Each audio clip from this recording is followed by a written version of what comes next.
Hi, boys and girls, and I'm sorry this is a bit late. It's a few days late. I was had some unexpected situations occur that I had to deal with this week, and also researching this topic I wanted to talk to you about today became a lot more extensive than I thought. And I really am not sure that I've put together a good way to present this to you in a short video for class. And this is not directly related to the clinical experience, I would say not directly. Now, but one of the things that we want to do is we're not building school administrators as much as we have to start at the core, which means we have to develop leaders. And a lot of us envision ourselves to be leaders, but there are a lot of things that occur within that framework of our desire to be a leader and our attempt to be a leader where we fail. And a lot of this is sort of an ethical, sometimes even unconsciously unethical approach to leadership. And I want to, so this presentation is going to start sort of normal, but toward the end, it's going to get a little interesting, but it's going to get more realistic. And the purpose here is to leave you with some images and to encourage a continued exploration into this area, because we're going to talk about things that effective leaders can do, give you some tools in your tool belt, but also make you aware that this power, just like Star Wars, can you can go to the dark side with it, or you can be part, you can be part of the good side. And I'm not a big Star Wars fan, so I can't get into detail. Those of you who are, I'm sorry, I don't have any androids or anything like that on here. I'll work on that. But anyway, so what we're going to do is we're going to take, first of all, we're going to take a look at ethics to another level, because we talked about ethics last week, and one of the things that we discussed was the personal ethics, and that's pretty easy because you control it. But remember, every school system has policies that concern ethics, and we are a very social organization, and a school system.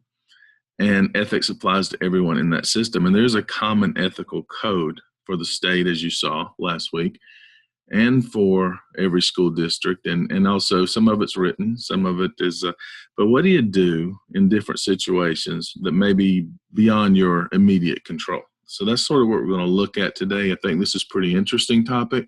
It's not something that you'll find a lot of programs cover, but to me, ethics, your philosophy of education has to be grounded in your ethical, your ethical approach to the profession. And all this comes from your moral fiber. And that varies, as you know.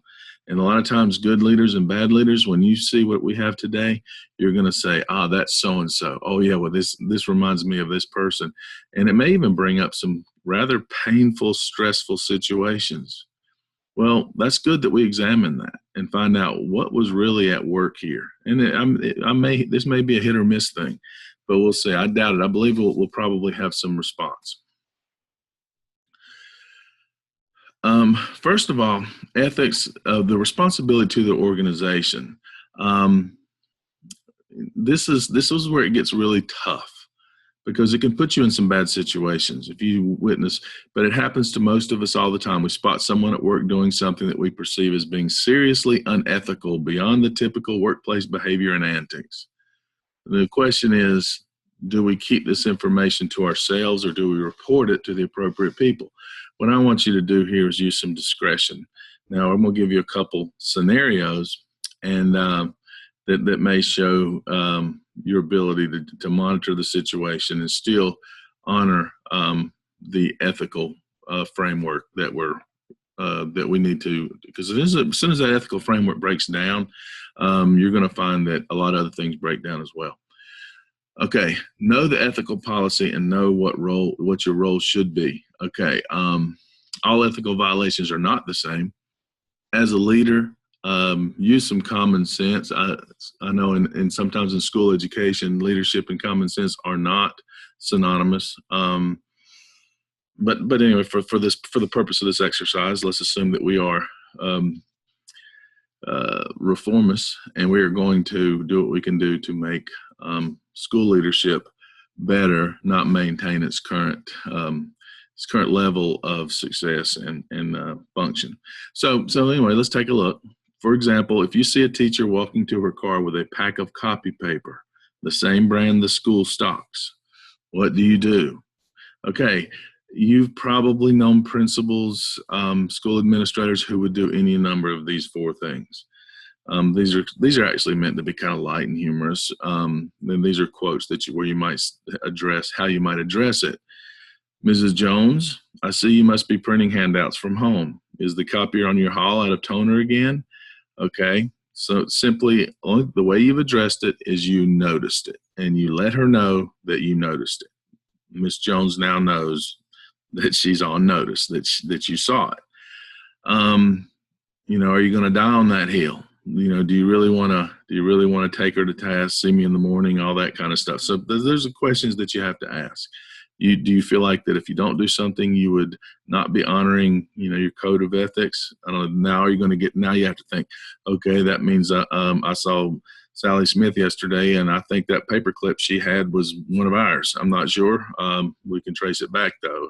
I think it has a serial number on it. I'm not sure. Mrs. Jones, next thing you might say to her, school supplies are not to leave the building without my permission. Do you mind returning the paper until we discuss the need for you to take it home, is what that means. There's another approach. At the faculty meeting, you could say, some of you have been taking copy paper home. So from now on, I will ration paper to you, and you will log the number of pages you use and the reason for the use. You might have had that happen at your school. I know I stole that idea from one of my experiences, where we were told that we needed to keep a log for all the copy paper we were using. Mrs. Jones, since your paper theft breaks our ethics code, you have lost your copy privileges, and I'm reprimanding you for an ethical violation. So that's pretty much the scope of what you could do to poor old Miss Jones, who's just trying to get a $2.14 pack of paper home unnoticed, but she dropped her guard. However you handle that, you're not wrong in any case. You can handle that however you want to. Personally, which one would you prefer? Which one would you do? Well, my particular choice would be the first one. I'm not going to die on a hill over $2.14 pack of paper. And it's also a positive reaction that gets her out. I think the statement that is made. Some might say that's being too soft, and you might go with number two. Some may say, no, we need to make this a wide, they do the crop dusting when, you might have insects on one plant, but you crop dust the whole field. That tends to weaken you as a leader.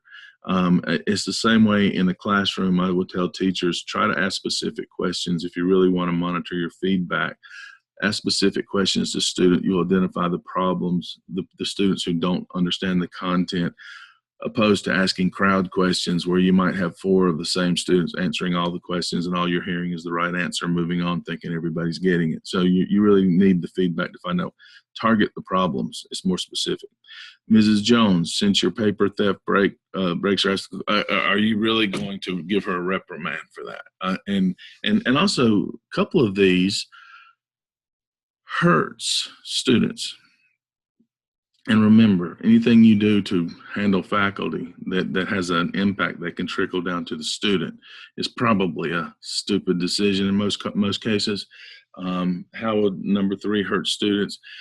Takes time. It'll discourage teachers from actually making copies when maybe they should.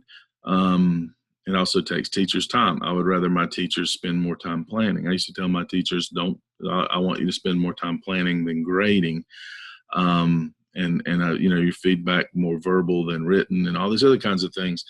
And it was actually designed to save time so we can focus on the things, on developing ideas for learning, and not always simply on one side of the maintaining the classroom and that sort of thing. So, and of course, number 4, taking a tool away from a teacher hurts students as well.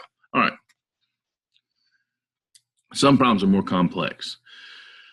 I can say that I've been through a similar problem as the one I'm going to describe, even though it's not like this exactly. The school superintendent is under investigation because he is accused of having security remove one of your parents, meaning a parent from your school, from a meeting you attended in his office. The parent, everyone knows the parent is an ex-convict because he was released from prison in small town, that sort of thing, complained that the football coach is verbally abusive to his son, calling him jailbird egg at practice, a nickname that his classmates now use. According to the board policy, the parent accused the coach of bullying and an abuse of power. The superintendent and the coach, now you know this, are related by marriage and kind of buddies when they're together. So since the student and coach are from your school, you were there when the parent angrily and emotionally complained to the superintendent. The superintendent did not like the parent's tone and had security escort him off the premises. The parent was yelling, raised his voice, even though the parent said nothing profane or threatening. The parent filed a complaint with the school board, and the superintendent defended his actions by explaining the parent was using profanity and physically threatened him. The superintendent calls you shortly thereafter, explaining that the parent is a constant problem, and the superintendent basically asks you to corroborate his story when and if the matter is investigated. He explains that the coach has agreed to do so, and the parent called him to agree that the parent called him several profane names and threatened to beat him up. He then tells you exactly what the parent said, even though it's not what the parent said. From his perspective, you realize that the superintendent, your boss, is asking you to lie. Now it's a little trickier. Now, yes, this is an ethical violation, but the ethical violation involves the person who supervises you. What do you do? I'm going to give you some tools on how to handle this situation.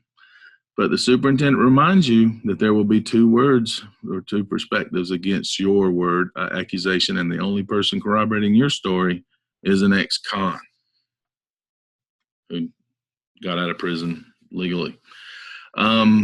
Okay, so here are some of your choices. You can corroborate the superintendent's story and live to see another day.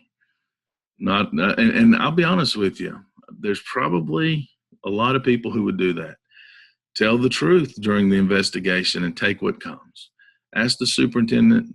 Ask for the superintendent's request for you to lie, to be in writing. So, would you please ask me that in writing to the superintendent? Tell the superintendent that he is putting you in a very difficult situation, and you are asking him not to force you to present a false account of the events. Tell the superintendent that you cannot do that, and if he lies, you would report him for an ethical violation according to the handbook. Ask the superintendent for time to consider your options. Always number 6, especially if you ever feel like you're put in a position that's overwhelming like that. Always ask for more time. No one. You're not sitting in a stadium full of 50,000 people waiting to see if the runner is safe or out. You don't have to make a call right that second. So always number 6, and so that you make sure. But you're going to be pressured or feel that you have to respond because the superintendent's a busy man and he's on the phone. So just say, I need to think this over and I'll get back to you. There's nothing he can do, at that point. He's sort of, if you already know, if you've already considered, and this is what I'm encouraging you all to do, is already know where you stand ethically. Already have some idea of how you might act in any given situation. That can be because how you act in this situation is just as important is more important to your career than how the parent acted, or the superintendent acted, or the coach acted.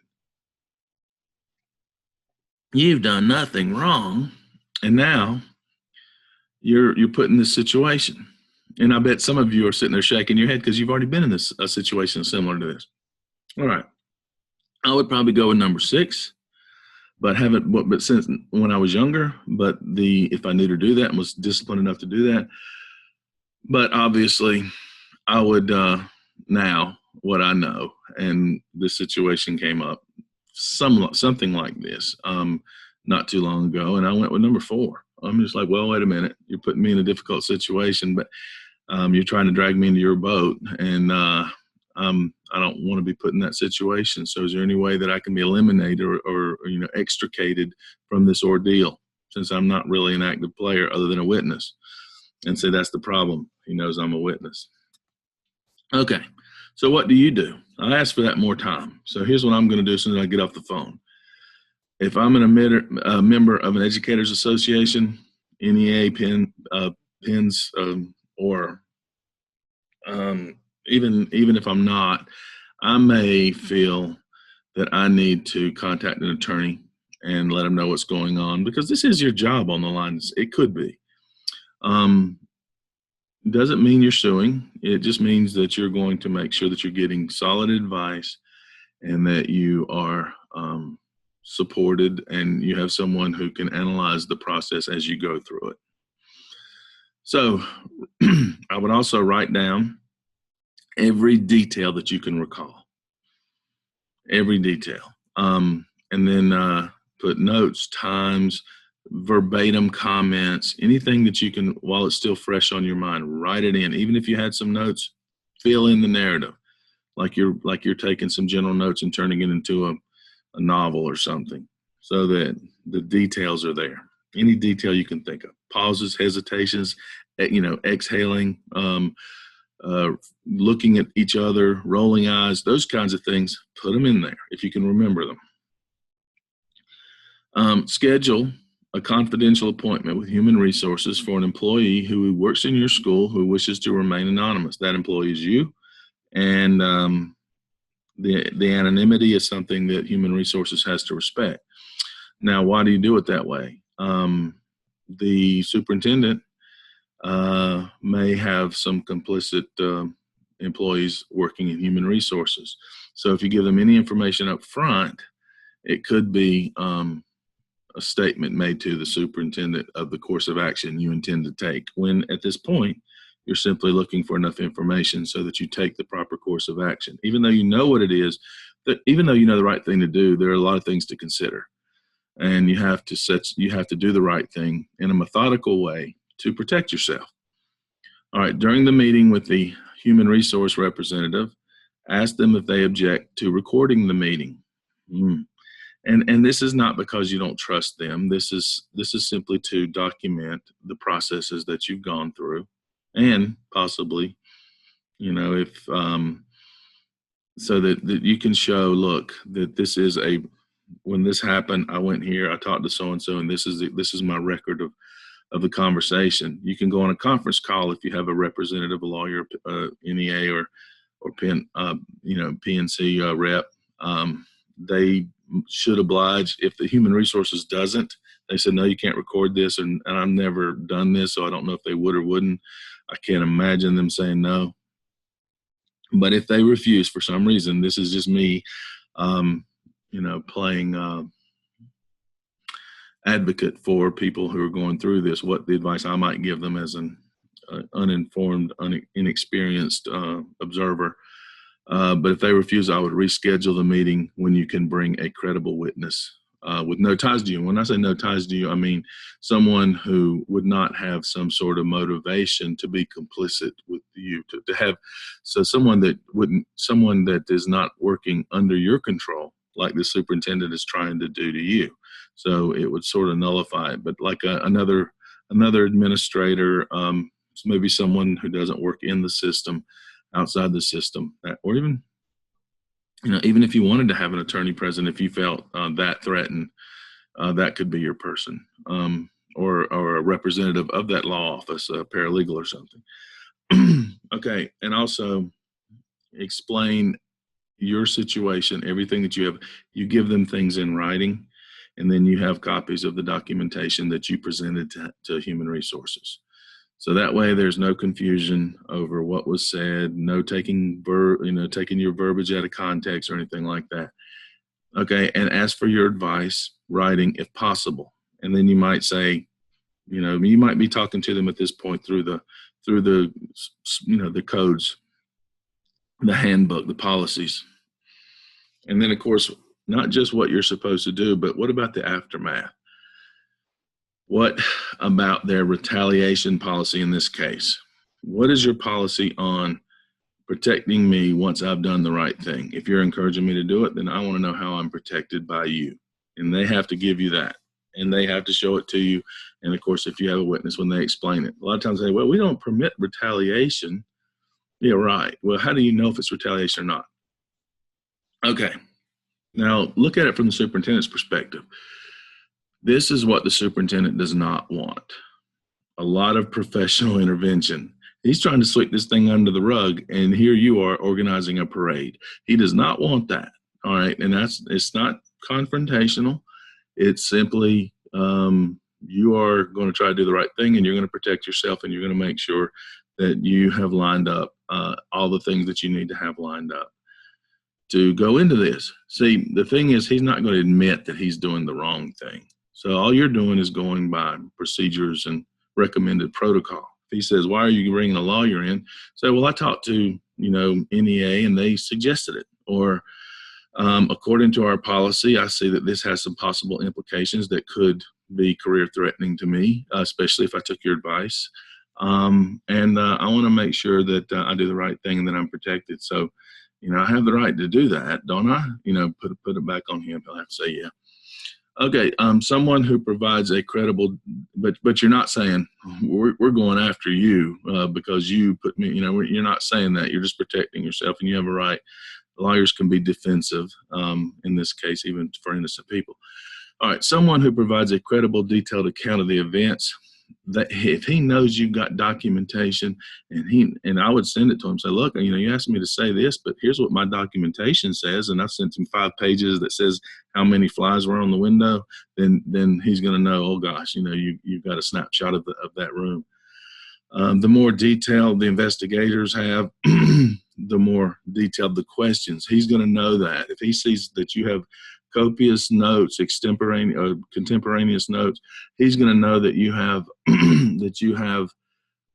information that they can use to find holes in his story. Because the truth is real.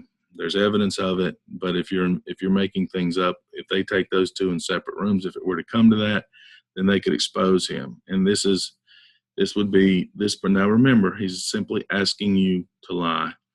Pretty soon he's going to think, well, this isn't worth it. I'm just going to go ahead and admit to it and lick my wounds and deal with it, because the consequences, if he, once he sees what you've got, are going to be rather substantial. But if he thinks that you're going to be weak, passive, complicit, those kinds of things, then guess what? Then you're part of the ethical violation. Your ethics have now broken down. You didn't support the policy. You didn't support your personal code of ethics, and you just got thrown in his boat. Congratulations, grab an oar. And so even though you didn't do anything wrong initially, but because you didn't posture afterwards like you should have, you find yourself in a very difficult situation. The sooner you take a stand and he knows where you are, the better off you're going to be. So,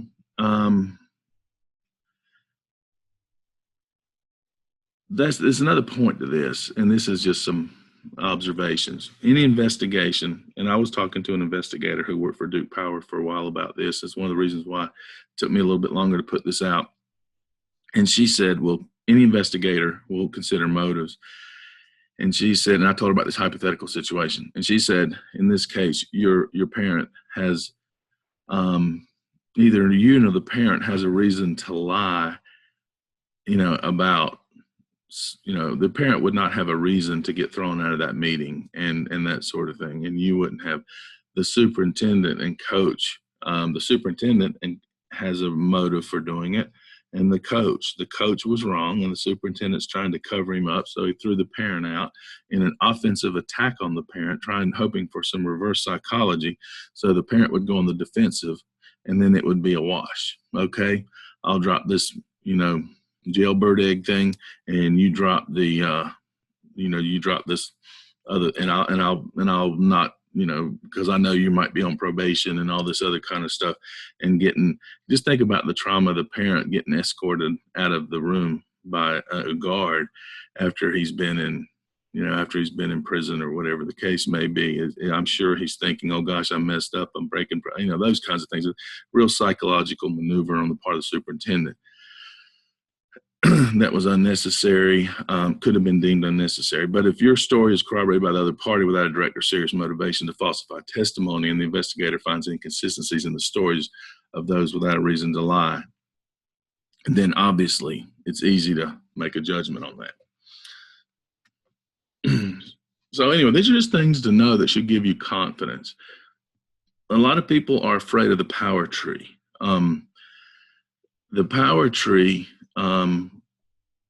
the authority figures can get you in as much trouble if you are complicit with them, especially if they are not on the correct legal or ethical path. So by going along with them, you're putting yourself probably in more danger than you are if you take a stand and you've got, policy, law, codes, those kinds of things on your side, even though it's not pleasant and it's not what you hoped for. And a lot of your aspirations may be going down the drain, but still, you have to look at the big picture. And also, a lot of times, if that superintendent gets in the corner and you're in his corner, then he might throw you in front of him, that sort of thing. So the superintendent is suspected of lying and severely reprimanded by the board because you made your stand. The board has a limited budget. This is the politics of it. And the superintendent just signed a 4-year contract, so they decided to retain him despite this rather severe infraction. In addition, your coach is also reprimanded, and the community is outraged because the team was 9-1 at the time this was announced, when the coach announced it to the parents or whoever it was.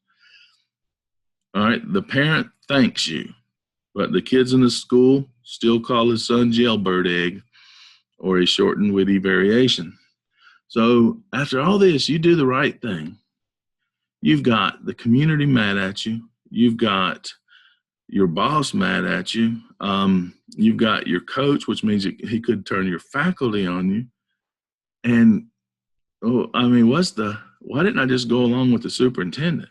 Why didn't I just play his game, and this wouldn't be happening? Why am I putting myself through this when I'm not even the one who did anything? You got to be thinking that. The only person in your corner is a convicted felon.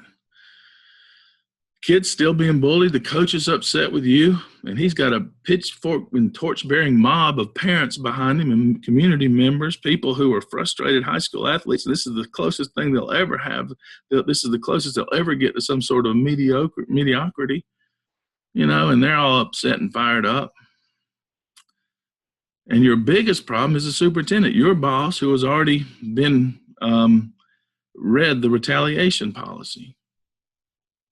Now, if he's not going to go by a code of ethics, what makes you think that he's going to go by the retaliation policy?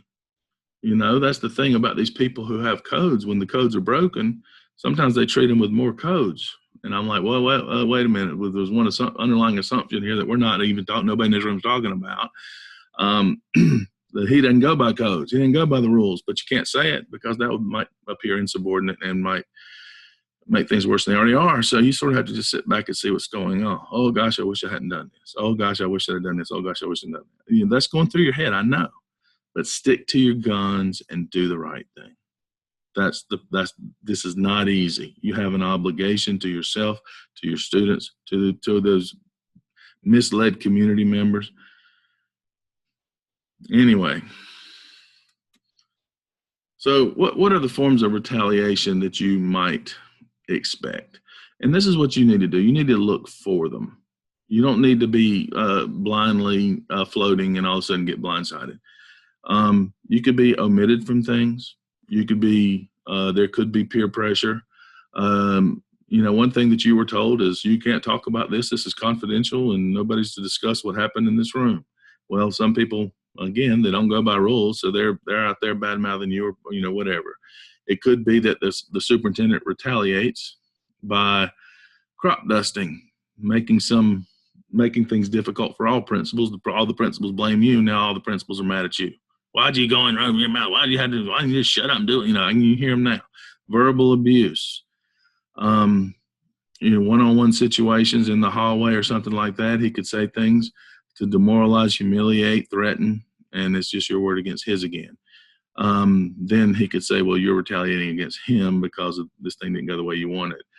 Job loss. He could find other ways to try to get rid of you. And you know, this is, you know, you didn't do a good job parking, and we drew lines in that parking lot, and 3 times last week your tire was over the line, and I'm sorry, those are grounds for termination. You know, I'm exaggerating there, but obviously it could be something like that.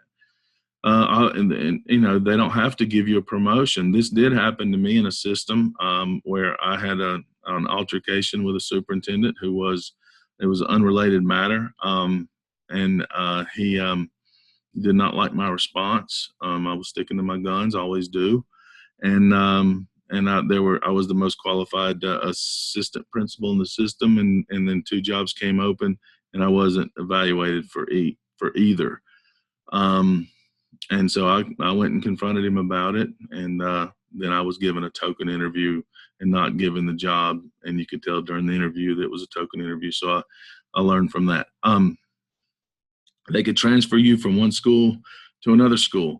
What they're trying to do is trying to break up your support base. They're trying to take you out of comfortable elements and environment and put you in a strange, hostile, possibly environment where everyone is, you know, basically is they may know your label and have to get to know you. Lost opportunities of any kind, and of course, a bad reference. Those are ways that he could get you, and it's real hard to prove those things. But there's also things that you can do to deal with that. Here are some things that you can do, and you need to do this before the retaliation occurs. And this is checkmate to the superintendent, who will probably, because he's a human being, will probably try to get you back. Send the superintendent an email explaining him that you are concerned about retaliation. Explain why you did what you did, referring to your code of ethics, handbook, all that stuff, and that you did not witness or see the things in the room that he saw, and that even though and you refuse to state that you did see things that per his request. All right, you do that. You send a copy to HR. You send, if you have an NEA or Pence, I forgot how you pronounce that, Pence or Pent. I don't know if they still even have that anymore. Organization rep, a lawyer, whatever. You send a copy to them.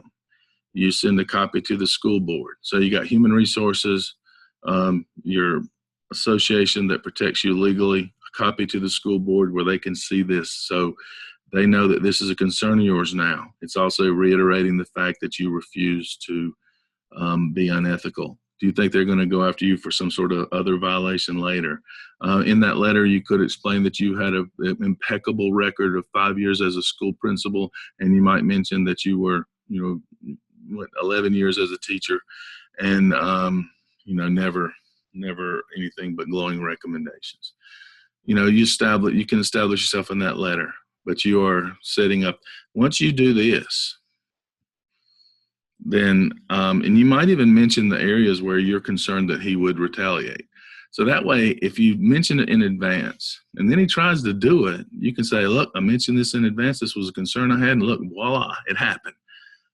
It really might even serve to protect you. He doesn't want any more trouble. He knows you're going to stand your ground. He knows you're going to do the right thing. So it would just be stupid to throw sparks at gasoline at this point, just to feed your ego a little bit.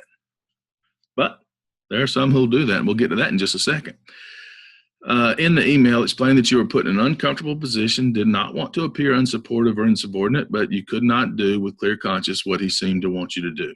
explain that all actions might be reasonably interpreted as retaliatory, um, uh, will be documented and shared with the people that you've already copied. Matter of fact, one time I copied my uncle. His had a different name, different last name, lived in a different town, and I copied him on the email. I guess I wanted them to think that was some highfalutin out of town attorney when it was just my uncle, and and he worked at a police station. And he was the dispatcher. So, but maybe I figured, I hope they don't do their homework on that. But I just wanted them to think that I was bringing in outsiders too, and they didn't know what that organization was or where they were from or whatever the case may be. This was a matter that involved Office of Civil Rights, I believe. And so I'm thinking that they think that maybe I've got somebody in the federal government, over OCR. Who knows? But just, I'm not saying do that. I'm saying that might have been unethical on my part, but hey, I want my uncle to see it anyway because I've been telling him about it. So express your desire to put the ordeal to rest and move forward in a positive manner. This is putting you on the high road, and it's also really what you want. Explain that there will be times when you need his support and you are interested in doing whatever is necessary to mend any damage that may have happened to your working relationship. All right. Having said that, I can't make a smooth transition to this. But when I was referring to my experiences and I was going over this, I kept thinking of gaslighting. Now, normally when you have a situation where gaslighting can occur, it's because you have people, someone who's abusing power, and they are using subconscious techniques to overcome, I would say, ineptitude, sometimes narcissism, those kinds of things that, a lot of people who strive to become leaders can become leaders, especially in education, after they paid their dues. And we really don't know how they're going to handle it. I look for little things like, do they refer to the school with the first person possessive pronoun, my school, my, whatever the case may be. And sometimes that reflects more of a autonomous dictatorship type approach to leadership. And so I'm going to talk about gaslighting. Some of you may have heard of this. And I'm going to also give you an opportunity to do something pretty fun, but I think it'll leave a lasting impression of you on the impact of different forms of leadership. But anyway, what it is an employee, and think about the employee-supervisor relationship. They can become psychologically unethical, either one. But mainly if you have control over someone in terms of you are their leader, you are their boss, you are the person who evaluates them, supervisor, then that's a very delicate power to have over someone. I often relate that to it's more intense than a relationship you might have with your spouse. But gaslighting is sort of where that term came from, a movie from like the 1940s with Ingrid Bergman, and you'll see that in a second, where her husband takes control over her by removing her reality. And the reason you remove someone's reality is because you want them to live in your reality, which is your code of ethics, your rules. And that's how they're going to be successful. Now, it's easy with an employee. They don't want trouble. They don't want to be fired. They need a job. They need benefits. And you're the person who, and everyone else is doing it. You're the person who comes in new, and you have to get along. It's a culture that's been created by the leader. And now one of the first things we do, we go to a new culture, is we try to learn that culture and maintain, adapt the characteristics and adapt to the conditions of that culture. That's natural. That's human. That's why we're still here and managed to live through the Ice Age and the W. Bush administration, those kinds of things. Okay, so what I have here is it's a little video on gaslighting, and it's kind of interesting because gaslighting is what they call this control over another person. Now, I think this is an interesting. The reason I chose this particular clip is because it shows you that gaslighting isn't this hard. Most people use it as a negative, as psychological control over someone else. But it does show you that this can be a strategy, a technique that you use in a positive way. Remember, I said that earlier, Star Wars thing, for the good side. So you would be like Harrison Ford, not, Darth Vader. So, all right, here we go. Let's take a look at this and see what this guy says. It's a little self-promoting, and it's a little trying to pitch his this website, that sort of thing, and it gets a little cultish towards the end, but you get the idea. And I think that the reason I chose this one again because it does have positive uses. So let's see what it says. Hello, this is Dantalian Jones. Today I'm going to discuss what is described as gaslighting. Gaslighting is a way to make people doubt their perceptions and conclusions. It is useful when someone has a belief that limits their choice of responses. I want to thank those people on the Mind Control 101 discussion group for suggesting this topic. If you want to join this group, I'll tell you more at the end of this video, and I'll also provide a link below the video. Now, at the end of this video, you'll be asked to click the like button because it's informative, it's entertaining, mostly, and because I asked you. The goal of this video is to show what gaslighting is, describe what it does, and give you a few ways to use the technique. First, the term gaslighting came from the 1944 film Gaslight, where the lead male character attempts to convince his wife that she's going crazy. One of the ways he does this is by covertly dimming and brightening the gaslighting in ways that are contrary to what she believes she's doing. The modern use of the word gaslighting has come to describe a pattern of psychological abuse in which the victim is gradually manipulated into doubting his or her own reality. But for the sake of persuasion and influence, it means to make someone doubt or reevaluate their own thoughts, perceptions, and conclusions. While you may believe that gaslighting is a dirty trick used to hurt people, you have to understand that we do it all the time.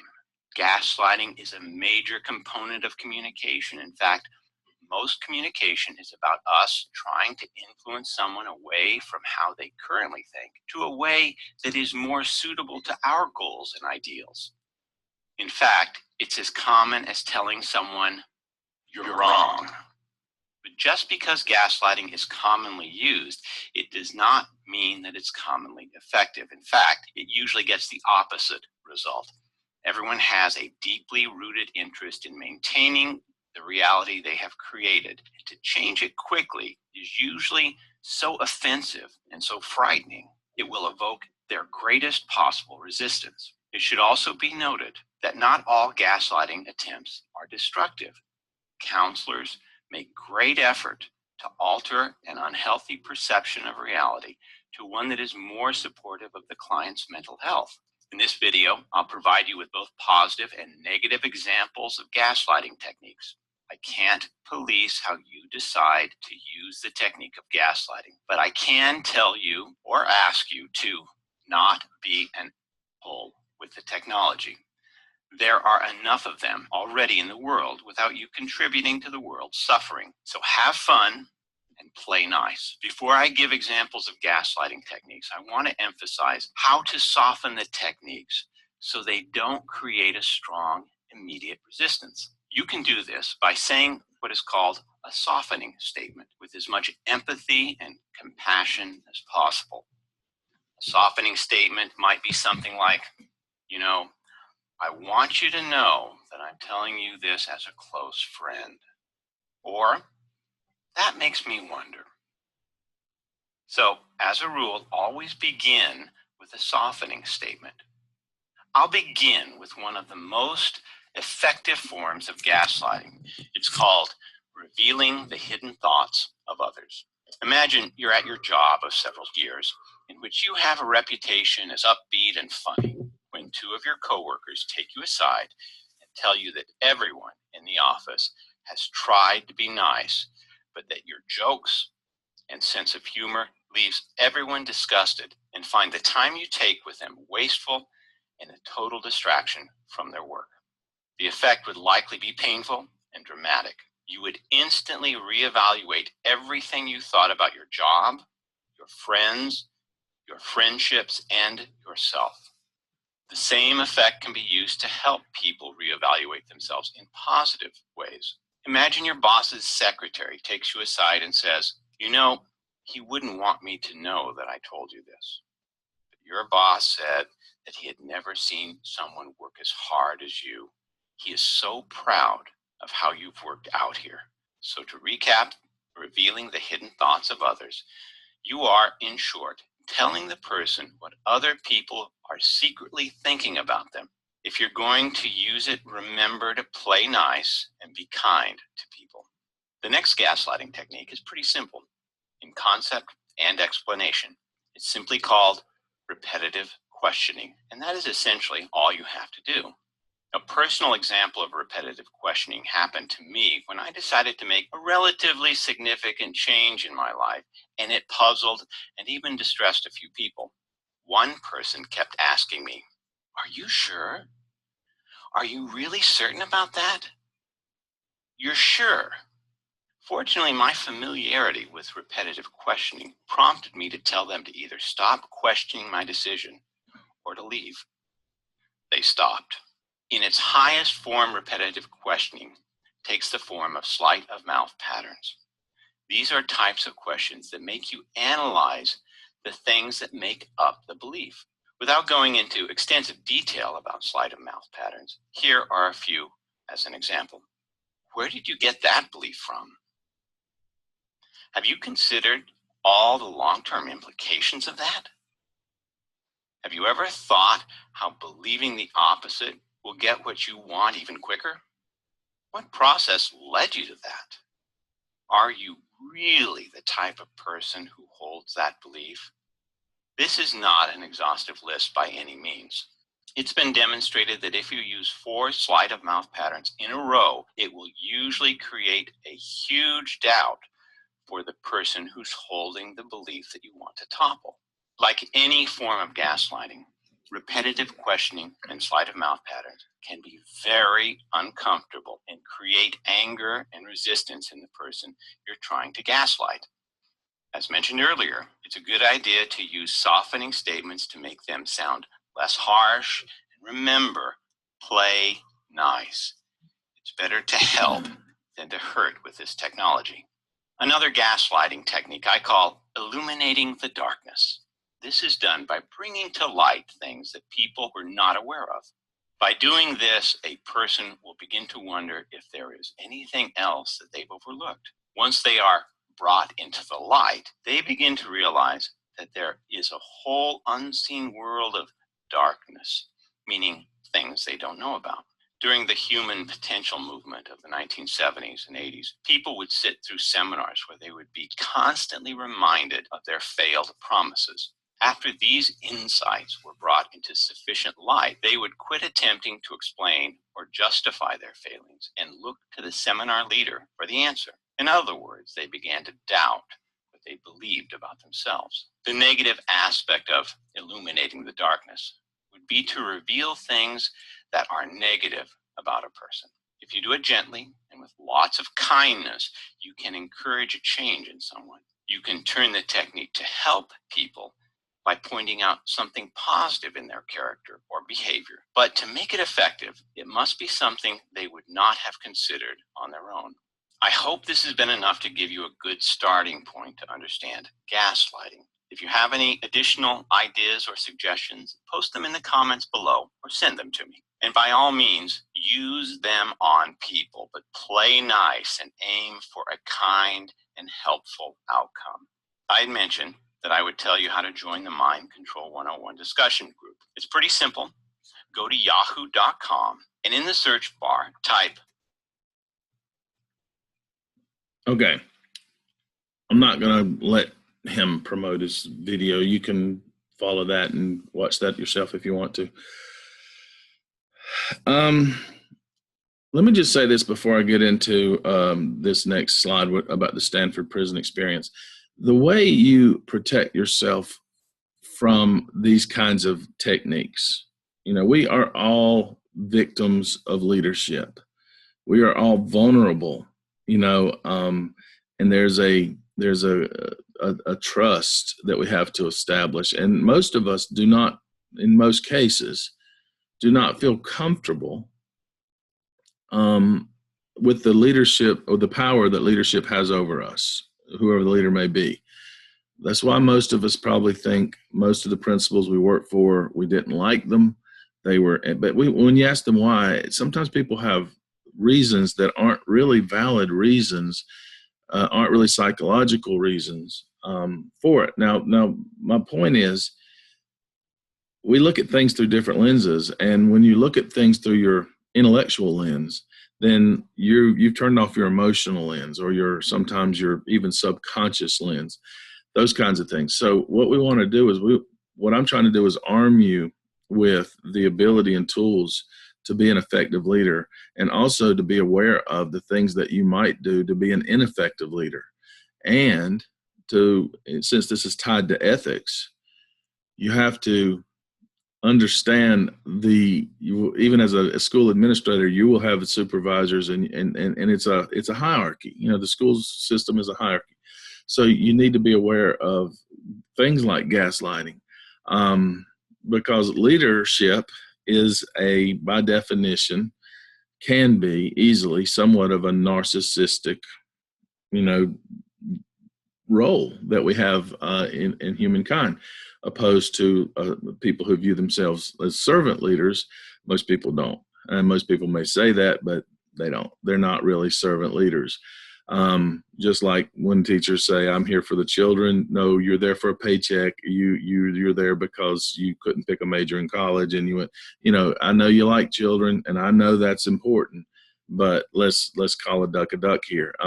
That usually the teacher who says that, is my point is, are the ones who are trying to convince themselves of that.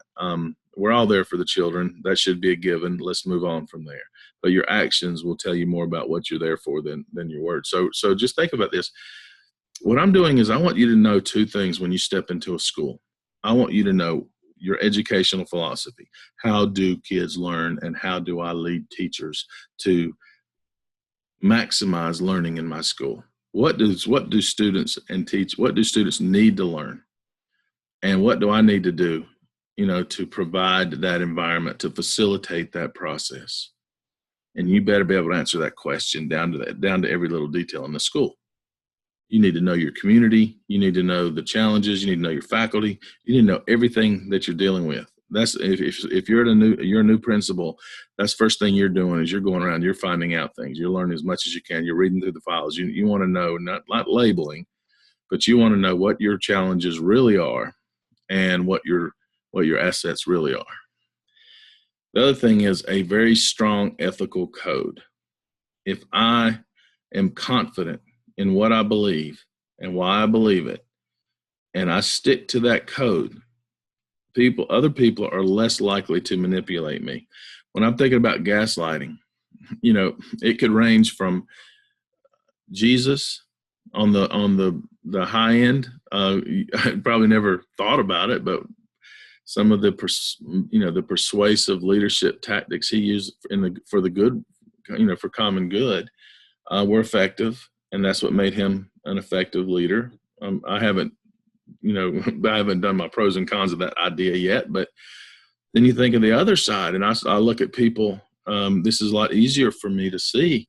I look at some of these gaslighting techniques, and I think of people like Charles Manson. How was he able to influence people and to get people to do his, horrible bidding for him? I mean, what kind of, it's not about intelligence. It's not about, it has to be about our code. It has to be about whether or not we honestly, deeply believe in what we're doing and who we are. And so that's why know your philosophy of education and of leadership, and understand these dynamics like gaslighting that so many leaders try to use. Instead of conforming to the needs of the children, they are conforming all the children or the employees to their needs because that's how they want to lead. And that's the backwards way to do it. And it's always catastrophic. And that's why that's the difference between a cult member and perhaps the greatest individual leader of all time. So it's subtle, and it's just a matter of different ways of looking at the same thing in some ways. Now, hopefully some of you have seen this movie. Maybe not. If not, I recommend it. Don't do it around children. I think it's got some language issues. It's rated R for that reason, and some other pretty graphic scenery. But it's from 1971. Stanford University conducted an experiment over 2 weeks' time. They were going to simulate a prison, and they wanted to see the psychological impact. Now, these are Stanford students who signed up for it because they got paid $15 a day and to sign up for this experiment. And so they went and signed up for it. And some were appointed guards and some were made inmates. They actually took part of the building and they locked it up and put in, you'll obviously, I don't want to ruin the movie for you, but they recreated a prison as best they could with the resources they had. This was a professor who was doing some research. Well, meanwhile, while the guards and inmates were interacting, they were being monitored. I'm going to show you the trailer so you see it. And it's just remember, these are college students. It summarizes the story fairly well. These are college students at one of the top universities. So these kids are very, very bright, very smart students. In 1971, if you could think of the things that were going on then, so you would think that they would be able to analyze and rationalize the situation, think their ways through it. But take a look at the trailer, and should tell you a little bit about my point.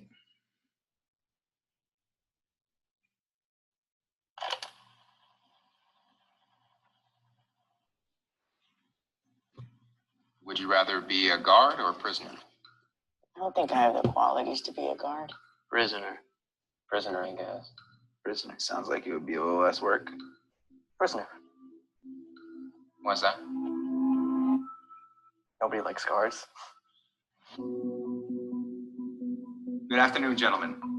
This experiment will be an extension of my research into the effects prisons can have on human behavior. You're going to be pleased to know that you all have been chosen to be the prison guards. But under no circumstances whatsoever are you to physically assault the prisoners in any way. So remember, just as you were watching the prisoners, my graduate staff and I will be watching you. All right, gentlemen, we're going to have ourselves a lot of fun. Rule number 1, prisoners must remain silent. This is an exercise period. Okay, is it just me, or are these guys taking this thing a bit too seriously? Why don't you give me 20 push-ups? Look at this guy. Thinks he's John Wayne or something.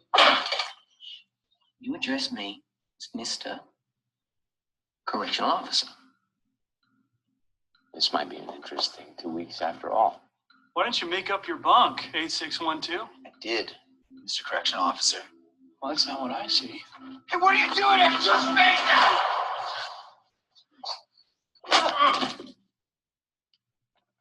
What was that? You just sit here. You're not supposed to handle it. Should we step in? No. Let the guards figure it out. Let's see where it goes. Good evening, gentlemen. How about we make this one a night to remember? This is all real. They won't let you go. They won't let us leave. Those are not prisoners. Those are not subjects. Those are boys, and you are harming them. Please, let me out of here. I want out. Where now? You thought you were gonna get some playtime in the yard, boy? Is that what you thought this was gonna be? I had no idea it would turn out this way.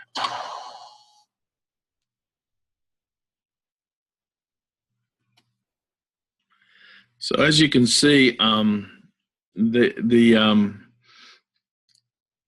leadership and the techniques and approaches to leadership gets below intellect. It can even impact self-image, has a tremendous impact on self-image. It has a tremendous impact on reality, even though these students knew this was a simulation, even though they knew they weren't in a prison, they were on Stanford's campus. To watch this movie, which I'm sure is dramatized a little bit, but to watch this movie and understand, to look at it from the psychology behind what was going on. And then, of course, the one layer you don't see here is the layer between the people who are conducting the experiment and what they're willing to tolerate and what they're willing to, in other words, at what point do they let this continue? By the way, this experiment did not continue for the full 2 weeks. It went 6 days before they had to pull the plug on it because it was getting too intense. So we're not talking about a long period of time here. We're talking about 6 days. So, and we're talking about some of the brightest students in the country. So anyway, let's, I haven't even, I watched a bit of this and got pulled away and just realized now that I haven't seen it. So I'll be watching it with you the first time. Hopefully it's decent. It's from what I understand, it is an interview, where they discuss the filming and the production. Thank you for bumming us out about the state of humanity. I see too many smiling faces. There was a lot of, I was in the audience, there was a lot of laughter going on through the film. It surprised me. Well, some uncomfortable laughter, but some laughter too. What attracted you to this project? I mean, Michael, you said you read the script first 8 years ago or something, correct? Yeah, I think there have been, dozens of iterations of the script dating back to 1971, probably. But what part could you have been playing 8 years ago? I wasn't right for any of the parts. What, so I'm really happy it didn't get made. So I was aware of it, 8 years ago when I was 17, 18, and I had read it for the first time. And to me, it was just a great opportunity to get a group of young actors together and portray real characters in a situation that really occurred. So how much were you aware of the actual story, and how much research did you do going into the film in terms of watching the real footage? And the original transcript of the original script was pretty much a transcript of the actual experiment, and I think it was over 300 pages long. And so, Tim Talbot, the writer, got it down to like 130 pages, and it was all the research you really needed. But then Dr. Zimbardo has this great book, The Lucifer Effect, which has been around for a long time, which we were able to read. And you just type in on Google Stanford Prison Experiment, and you get to watch the documentary. You get to watch the interviews that we pretty much recreated, beat by beat at the end of the movie. And so, as far as preparation goes, there was like a wellspring of material that you could really, bite into. And did you meet the real Dr. Zimbardo? Oh yeah. He's a fascinating personality, and his sense of self is really still deeply tied to this experiment. So it was important for him to be a part of it and to have a point of view. And the interesting thing from my perspective was he wanted to have a three-dimensional point of view about how he behaved at the time. And one of the things that he didn't anticipate in doing this experiment was how he would get involved and lose his own sense of moral authority. And he was perfectly willing to admit that and describe that experience of when finally his girlfriend said, "You're not doing the experiment anymore. You're part of the experiment." That event actually happened. There was a fight between them. And so on the one hand, it was kind of thrilling to meet him. But, you know, my perspective as an actor is that I really only have the screenplay to play with. I don't want to embellish too much on the side, especially with a screenplay like this that's so taut. And it's not a character study of Zimbardo. It's essentially just trying to describe what happened. And that in itself is extremely dramatic. So you don't want to interfere too much. And Dr. Zimbardo is an incredibly eccentric character that one could, you know, have a field day as an actor with trying to go online and watch him, you know. And he would say that himself. He used to wear a cape to class. He was interested in in the creation of his own personality. So there are many things that as an actor you go, ho, ho, ho, ho, ho. Yeah, I can bite into this. But the movie was not interested in that in the same way. And I think for good reason. It's an incredibly provocative study of human behavior. And it's also a study of academia and how we go about trying to understand human behavior. And I found that compelling enough. And Michael, is your character based on someone specific, or yeah, are you able to meet the person? They made a pretty specific choice. Kyle did anyway, and Tim Talbot, the writer, in which they, you know, the only name that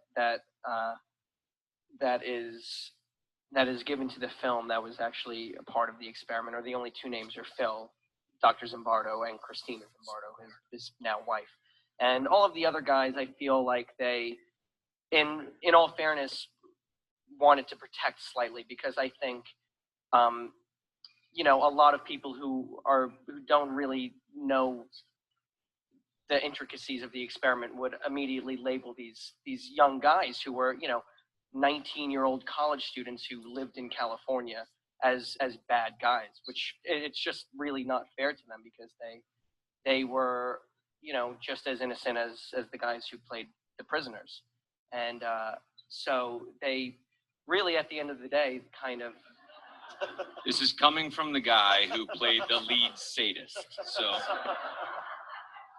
but you know, that being said, also, just to add to that, the guards who did nothing were as complicit.